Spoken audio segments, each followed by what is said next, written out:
high appeal content. But it's interesting to think, even one of the biggest people on the internet can upload dozens of videos to an unknown channel with under 500 subscribers. It wasn't until he promoted it in March where it got a huge spike and it reached 500,000. So like, if you're struggling and you've been doing it for a while, sometimes it's not necessarily that you suck, it's just you haven't quite figured out certain concepts yet. So that's what I'm gonna try and click. There's a lot of people here that's like super entertaining that I see, but it's not enough to be entertaining. We all have the entertaining friend that hasn't quite hit yet. And then we all have the friend that's maybe not that entertaining that's been doing phenomenal.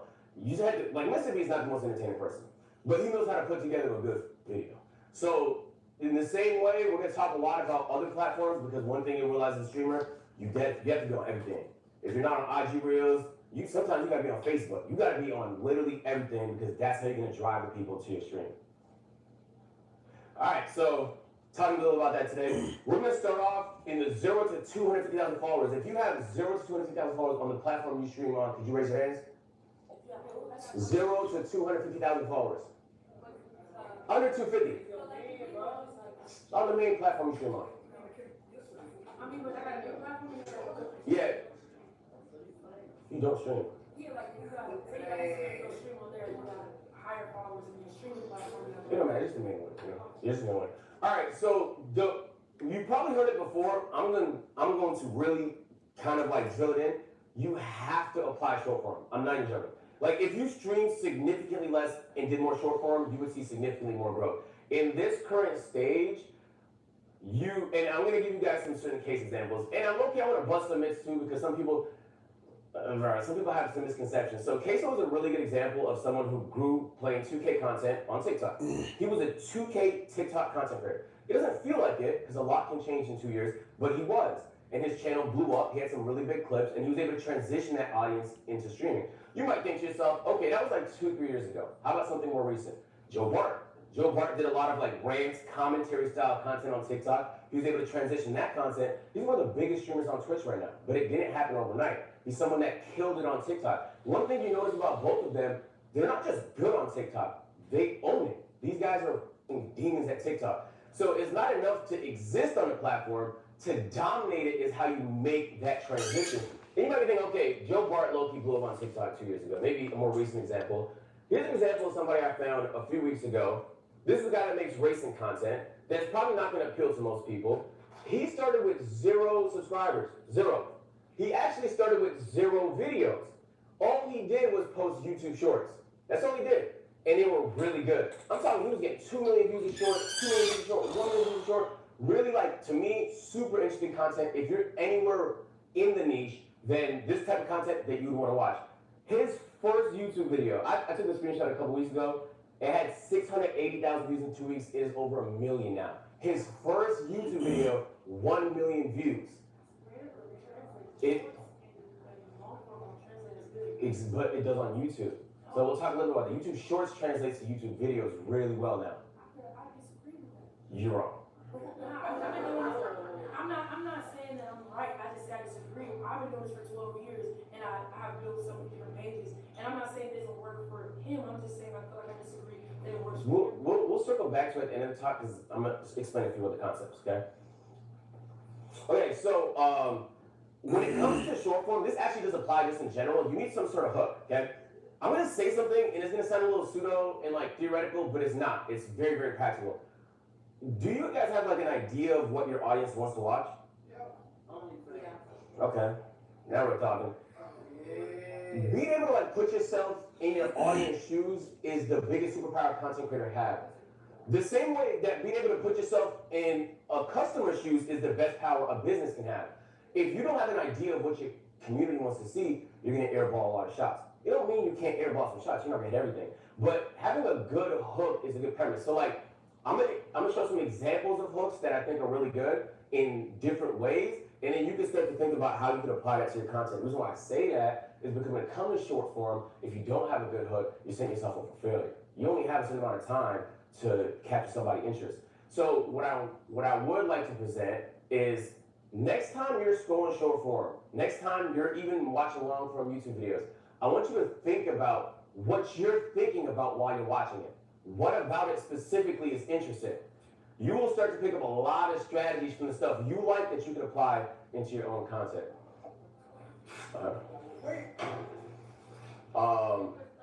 Goodness gracious, Pudgy. No shirt, bro?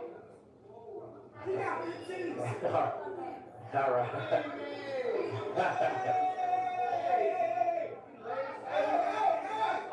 Dub, you can't sit in this front row. You gotta find somewhere else. Hey, quiet down, please. Hey, listen. This is professor of the year for class of 2025. This is one of the most important classes on our campus.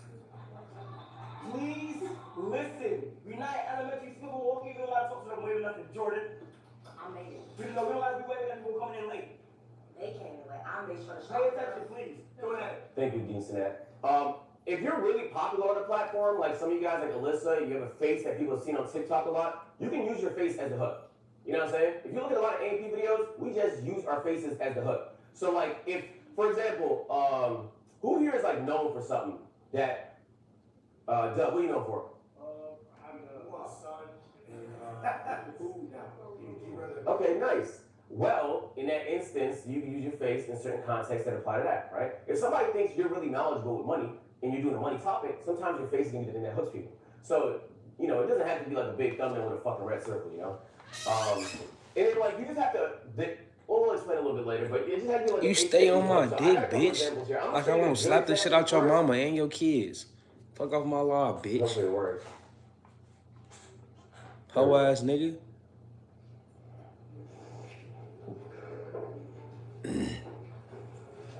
Yeah, let me turn this motherfucker up. Well, after making his apologies and claiming that he missed breakpoint,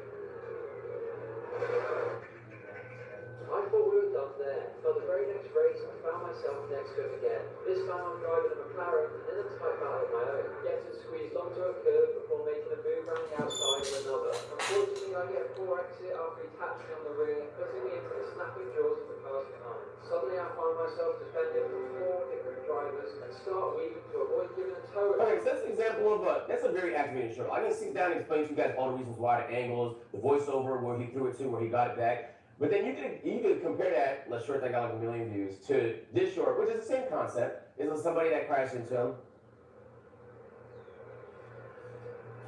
Don't you do it, don't you do it. You mother.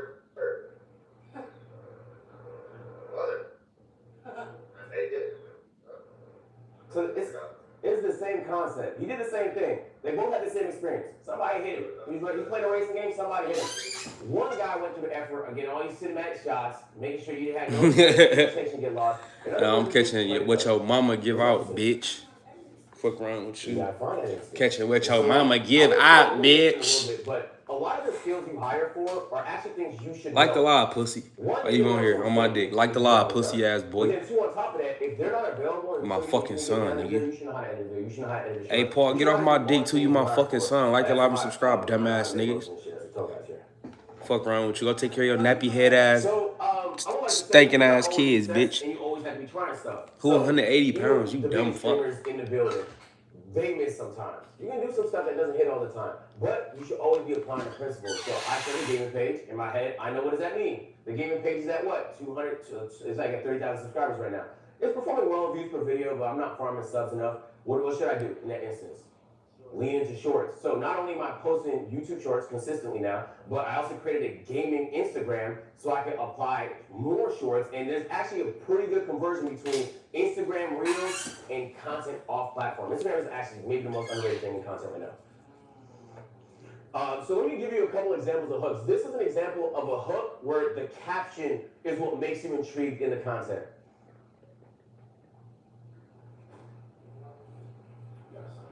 I mean, I don't want to sign in, so I think it's just the internet, to be honest with you.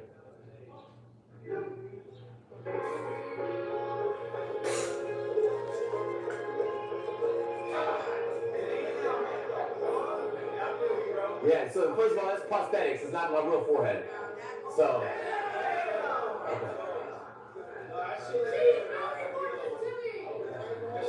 okay, but the premise is that once you read the caption, the bouncer says no hats, you got no choice but to fucking stick around to see why the caption says that. The caption makes you want to stay to the end. And you obviously can see the hat and just, you can fly down to a review of the hat. But by the time you finish it, you're like, damn, that was so crazy. Maybe I'll watch it again. Now you loop somebody. Now you get mad watch time. Feel me? So this is an example of an Instagram reel that we posted like last week that performed pretty well.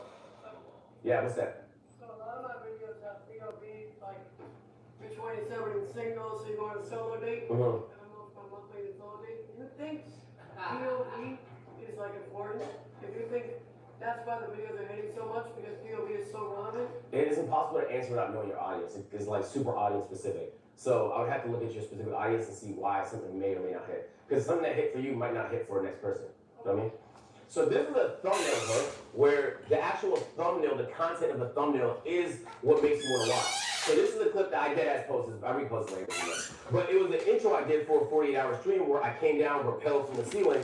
But you don't have to know any of that. It says craziest Twitch intro. Why is it so crazy? Well, why is this guy rappelling from the roof? So it adds like some interesting appeal. Who this applies for is anybody that watch streams. Why is this better than any Twitch intro I've seen before? It might not even be the best, but it's a unique one. It's unique enough to where every time I post it, it does well. I repost it like every 2 months. But in my opinion, like now using a thumbnail, you're using a caption, you can use somebody's face, you can even use the what you call it, the description at the bottom of it to interest people. So like, don't waste space. Everything they see is going to be another reason they discard your content, right? Think about the way you consume content. You be scrolling. You're not paying attention to nobody.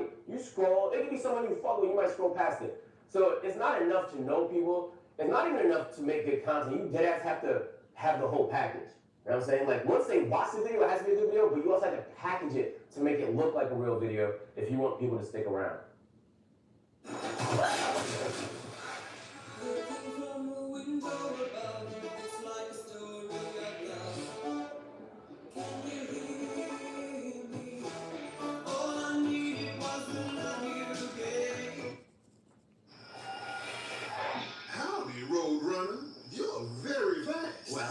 Drink Red Bull.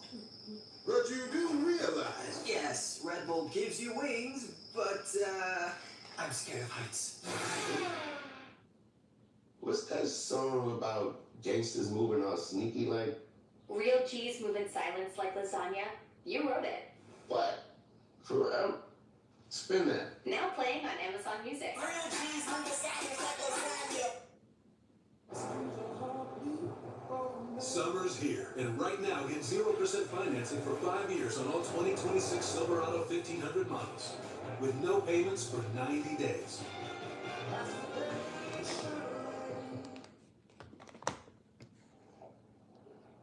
So when you make certain videos, you have to pay attention to the analytics and see how it's performing. Shut your dumb broke bitch ass up. Get off my dick. You don't know what the fuck I do, pussy ass bitch. Go find you a dick to suck, hoe ass nigga. But there's a chance that you might not already be doing it. So let's say you're in fashion, right? Let's say you're in gaming. There's really no planet you shouldn't be on TikTok. You can type in gaming, you can click the 3 dots, you can click filter, you can go by like count, and you can go this week or this month.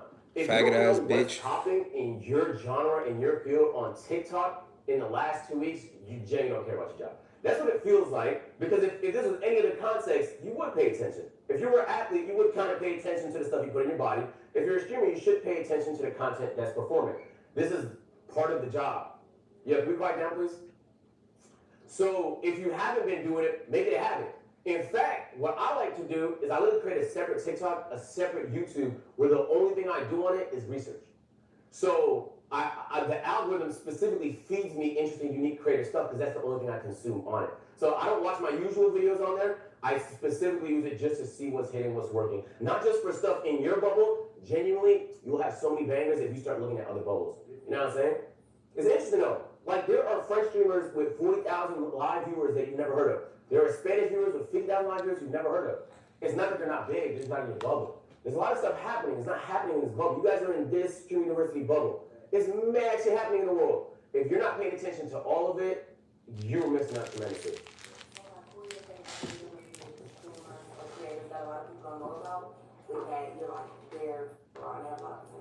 Alyssa, I think she's fire over there. Suburb's hilarious. Chibu didn't make it here. I wish she got picked, but she was really funny to me. No, I mean, okay. Did you want me to say you? Okay. You're pretty great too. Yeah. Yeah, I love your content. Yeah. What about this guy? Alright, so I would like to say, there's a good, okay, certain things you can't learn without trying. It's facts, right? I mean, sure, somebody could tell it to you, but sometimes actually experiencing it hits harder. So, The YouTube Shorts to YouTube videos is undefeated. First of all, YouTube Shorts is the best way to get subs on YouTube. Okay, and you might be saying like, this is true. YouTube and short form so much. Hey, you nigga be dick riding, just saying anything. Eat a nigga dick up till you hiccup. How you talking shit, bitch? Since you on my dick, eat my dick up till you hiccup, fag. Get off my dick, hoe ass nigga. I know you don't got no hoes, cause you on my motherfucking dick. On my motherfucking jock. Hoe broke, bitch. Fuck wrong with you? Hoe broke, bitch. Get off my dick, hoe. It's too early in the morning for that shit. Go tend to your kids, bitch. Wash your ass, crunchy, bitch. They're already watching you. You feel me? So get in the habit of trying. You fucked your mama. You and your mama fucked when you was little, bitch. My mama ain't drink shit while she was pregnant with me. Hoe ass nigga. You fucked your mama though, bitch. And I fucked your bitch. Nigga. So streaming, you essentially now are a content creator. You're not a streamer anymore. It's full on content creator. What's that? So how do you like do it as to like you said that people are in that photos? How do you like get out of those photos? Like for instance, Steve, right? He has a big camera. I know, right? Whoever Swagger Daddy is, you is a dick rider. You a fucking fag. Like, get the fuck. You make time out your day. Every time I go live, to be on my motherfucking dick. You know what I'm saying? And don't got no hoes. Don't got nothing about yourself. You just a broke bitch. You just a broke, stinking, fat bitch on my dick. You will never be shit in life, bitch. That's why the fuck you, how old you is right now, and your life going how it's going. Like shit. You will never be shit in life, bitch ass nigga. Hating on the real motherfucking G like me. He's been talking about certain real. Yeah, he's just been off for a while, focused on other stuff. So, but just because somebody doesn't necessarily mean it's good or bad strategy, it's kind of just what works for you. He ain't everywhere for the average streamer. I would also say sometimes things apply to the biggest streamers that's not gonna apply to you. Like it might only work for them because they're them.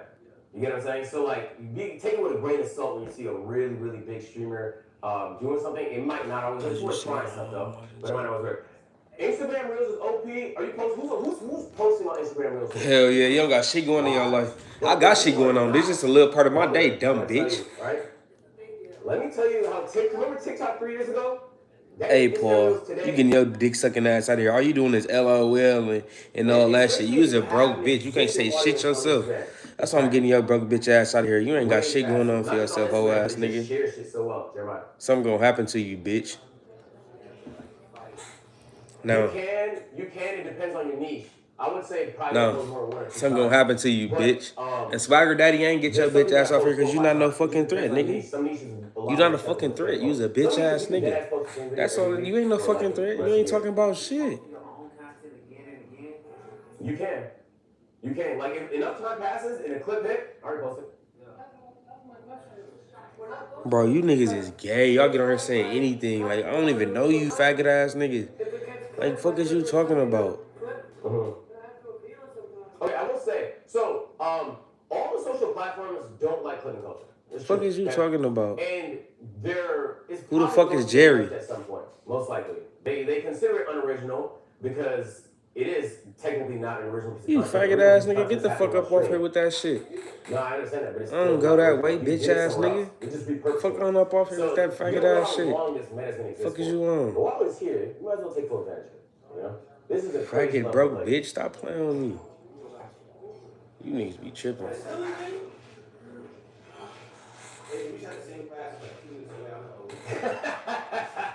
Yeah, I'm already knowing, gang. I'm already knowing.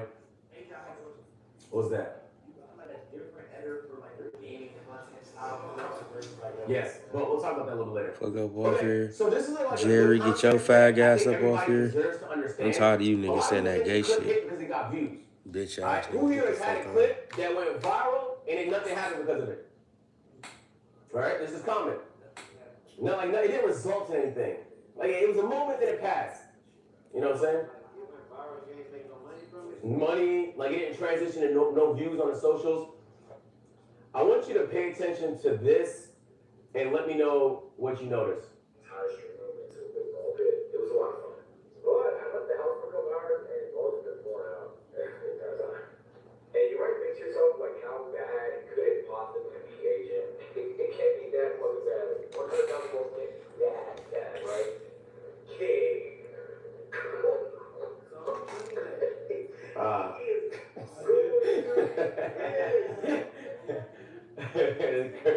Chris. Nah, at the time he wasn't camera. He was doing something else. But if you notice in that clip, your first thought is gonna be like, damn. Well, first of all, your first thought is gonna be mad. But then the second thought is gonna be, well, that's a pretty crazy thing to do on stream. You know what I'm saying? The clip is actually useful to you if it makes people think I should show up to the stream. Or there's some cool things that happen on that stream. If you collect enough of those, they will genuinely start to show up to more of those streams. Here's a second example of the same thing. Is it gonna let me put this X today? So you're gonna watch this clip and you're gonna think to yourself, oh, he's doing a 48-hour stream. Maybe I should tune into it. So your clip should naturally make people want to come to the content. You know what I'm saying? In fact, usually before I do a marathon, I'll at least do some sort of simple TikTok saying like, yo, I'm surviving in the Amazon for 48 hours.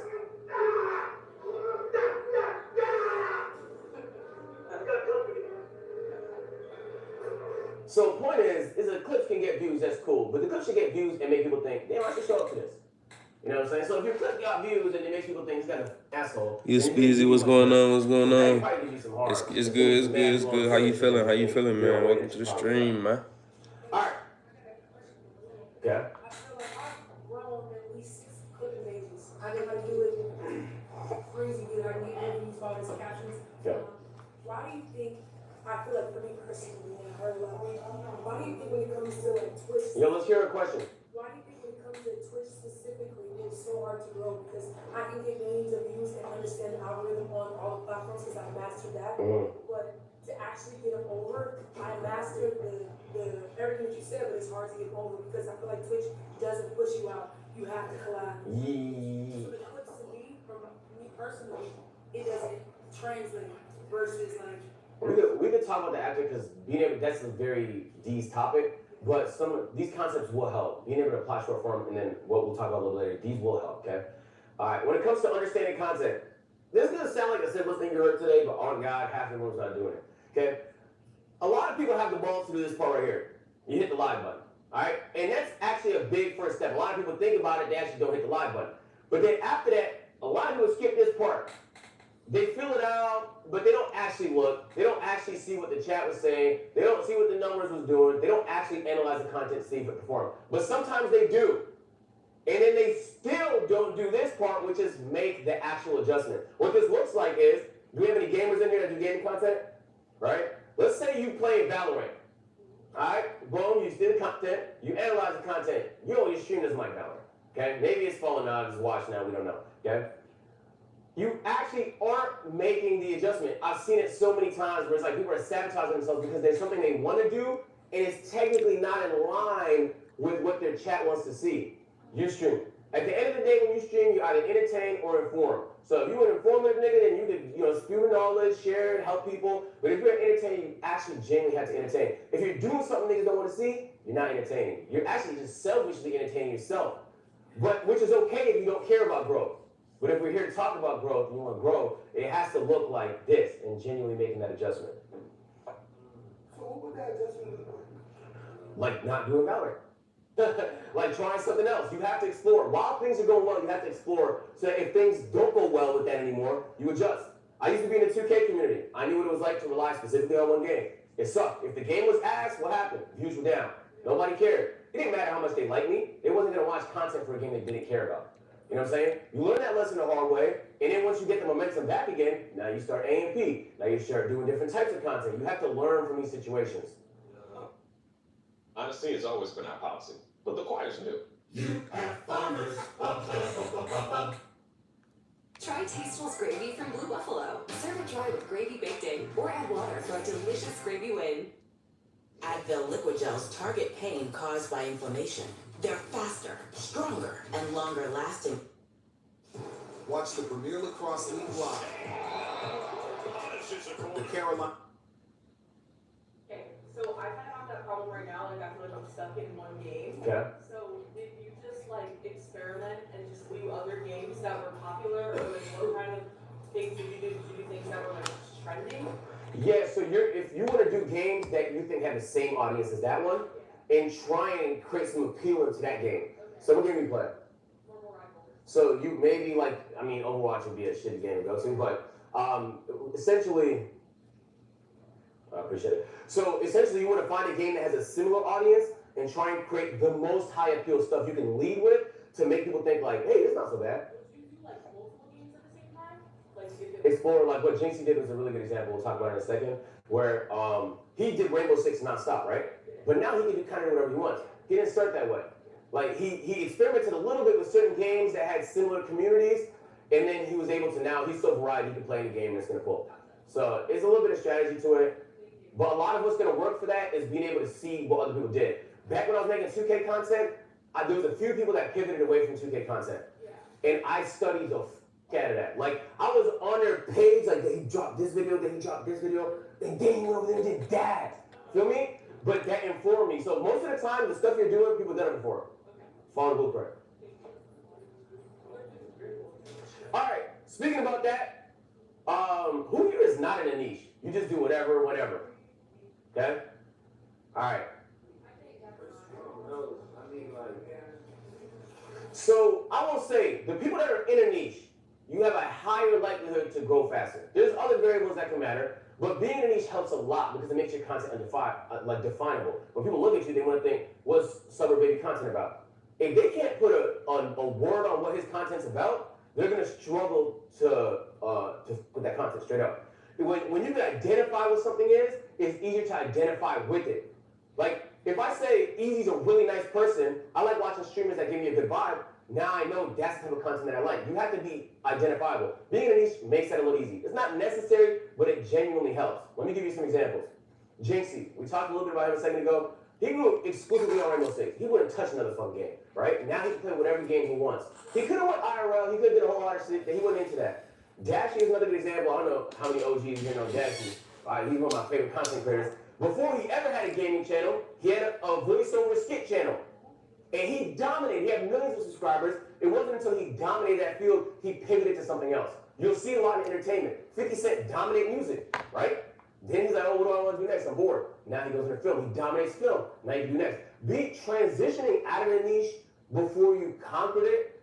You can, but there's going to be a trough where things look a little ugly. You know, money slow down, views slow down.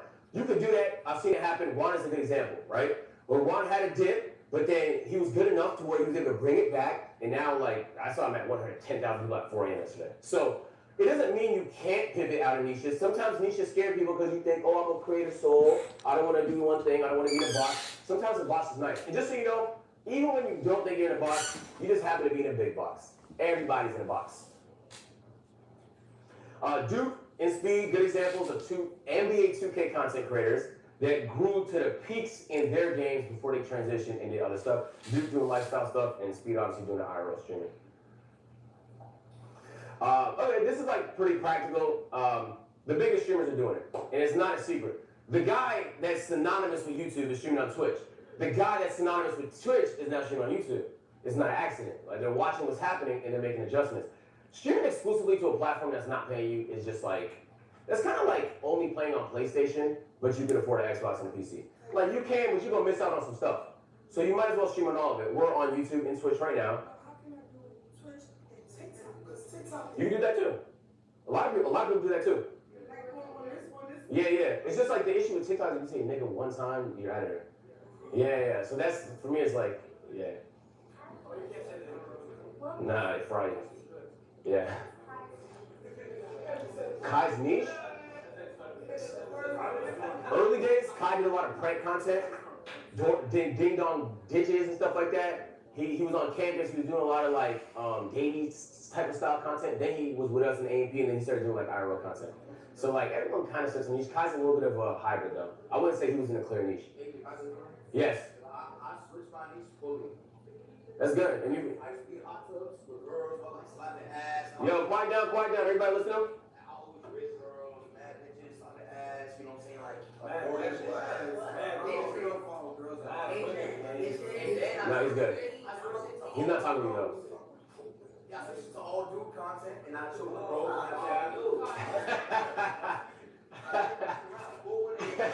Something wrong with bro.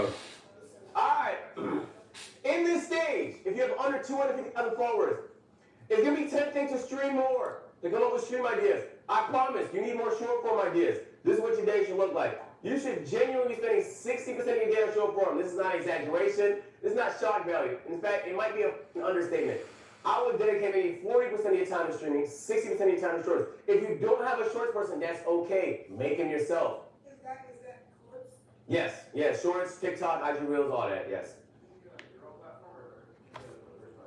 It could be whatever, as long as people post it. Yeah, because shorts barely make any money anyway. All right, so this is, okay, I'm gonna do this for every stage just so you guys get a sense, because I know hiring is like a little bit of like, nobody talks about it. But this is what my team looks like. So I have an operations guy. Yeah, he's in a tone suit. We got creative and camera, Marcus, but he's club director. He did operations like get shit done. You know what I'm saying? So like, yo, we actually needed a stand built. He's getting a stand built. We need this for stream. We have this idea. Let's pull this off. He's the one that makes ideas. Like he gets the physical things to make ideas happen. Right? Tech. If you do, who does like a lot of IRL streams primarily?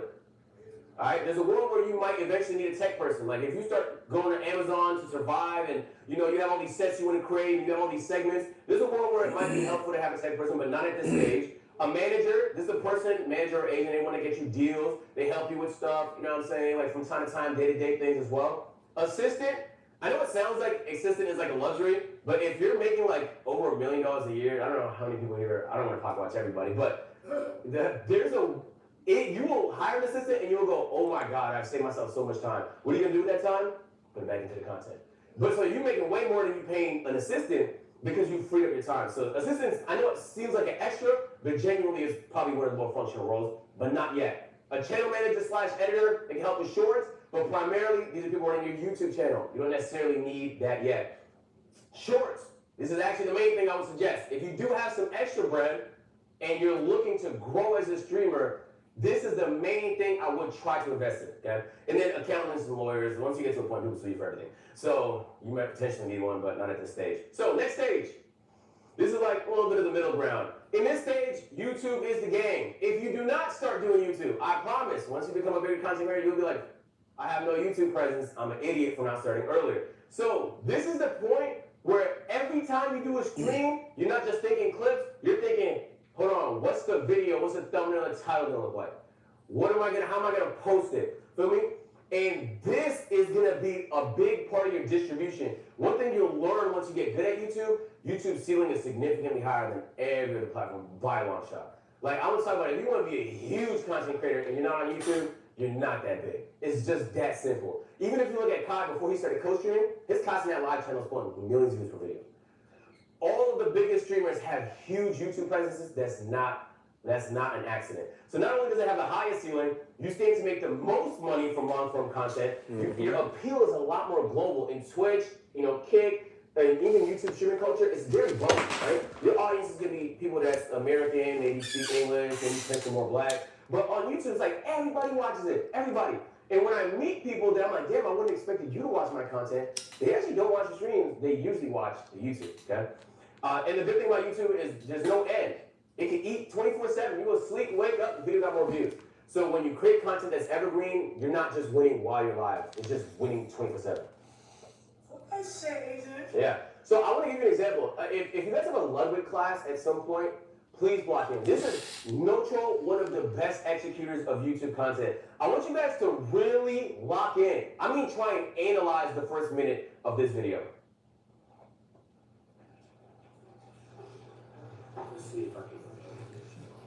That's how many people have fun mentioning Neely. For reference, that is more than Mario Kart World did in the first few months it came out. That's nearly only came out a few weeks ago. In fact, it's more than Street Fighter 6 has done in 3 years, and it's more people than subscribers I have, and that's a free button to press that I want you to press now.